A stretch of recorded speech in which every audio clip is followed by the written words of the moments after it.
لشکر سلیمانی تیار ہوا. اس لشکر میں انسان بھی شامل ہیں، حیوان بھی شامل ہیں، پرندے بھی شامل ہیں. احقاق حق اور ابطال باطل کے پروگرام پر سلیمانی لشکر رواں دواں ہے. قرآن کہتا ہے حتی اذا اتوا علی واد النمل قالت نملہ یا ایھا النمل ادخلوا مساکنکم لا یحطمنکم سلیمان وجنودہ وهم لا يشعرون. ایک وادی میں حضرت سلیمان علیہ السلام کا لشکر آیا. ایک وادی میں قرآن کہتا ہے حتی اذا اتوا علی واد النمل، چیونٹیوں والی وادی جہاں چیونٹیاں بہت تھیں. چیونٹیوں والی وادی، وادی نمل. قالت نملۃ یا ایھا النمل ادخلوا مساکنکم. ایک نملہ نے، ایک چیونٹی نے اپنی برادری کو خطاب کرتے ہوئے کہا جلدی جلدی اپنے سوراخوں میں گھس جاؤ، سلیمان کا لشکر آ رہا ہے، کہیں روندی نہ جاؤ، کہیں بلڈوز نہ ہو جاؤ. گھس جاؤ اپنے بلوں میں اور اپنے سوراخوں میں. یا ایھا النمل ادخلوا مساکنکم لا یحطمنکم سلیمان.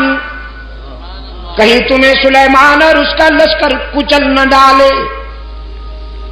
سوال ہوا پیغمبر تو بڑا رحم دل ہوتا ہے، وہ اس کمزور اور حقیر مخلوق کو کیوں کر روندے گا؟ قرآن کلام فطرت ہے نا، فوراً جواب دیا وَهُمْ لَا يَشْعُرُونَ. جان بوجھ کر تو نہیں روندیں گے، تم چھوٹی چھوٹی ہونا، نظر نہیں آتی ہونا، اس لیے انہیں پتہ بھی نہیں چلے گا تم روندی جاؤ گی. چیونٹی کو بھی پتا ہے، چیونٹی کو بھی یہ معلوم ہے کہ پیغمبر انسان ہوتے ہیں اور انسان والی نظر رکھتے ہیں. پیغمبر وہی جانتے ہیں جو حق تعالی کی طرف سے انہیں بتایا جائے، ورنہ وہ کائنات کے ہر صغیر و کبیر کو نہیں جانتے. چیونٹی کو معلوم ہے، لیکن عصر حاضر کے چیونٹے ابھی تک نہیں مانتے. انہیں یہ بات سمجھ میں نہیں آ رہی.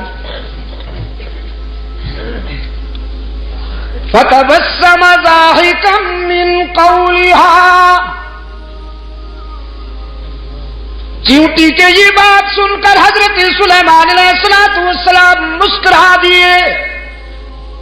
چونکہ حضرت سلیمان علیہ السلام تمام پرندوں کی اور جانوروں کی زبانیں سمجھتے تھے، منطق الطیر کو سمجھتے تھے، حشرات الارض کو سمجھتے تھے، ان کی آوازیں سن کر سمجھ جاتے تھے. جب دیکھا کہ چیونٹی اپنی برادری کی خیر خواہی کر رہی ہے اور انہیں کہہ رہی ہے کہ جلدی جلدی سے اپنے بلوں میں چھپ جاؤ، تو مسکرا دیا اور حق تعالی کے حضور دامن پھیلا دیا. ربی اوزعنی ان اشکر نعمتک التی انعمت علی وعلی والدی وان اعمل صالحا ترضاه وَأَدْخِلْنِي بِرَحْمَتِكَ فِي عِبَادِكَ الصَّالِحِينَ.